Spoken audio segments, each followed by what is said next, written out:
Subscribe JioTube.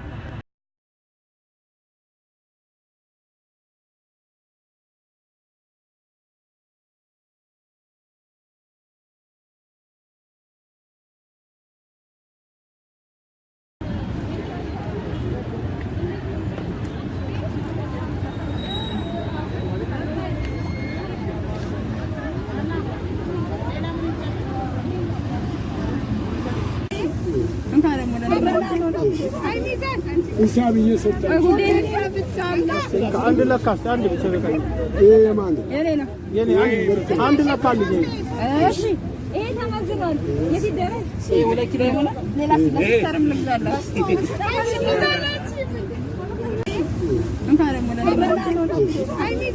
ሂሳብ እየሰጠ አንድ ለካስ አንድ ብቻ በቃ ይሄ የማን ነው? የኔ አንድ ለካ ልጅ እሺ ይሄ ተመዝኗል። የት ይደረስ? ሁለት ኪሎ ይሆናል። ሌላ ስለተሰርም ልግዛለሁ።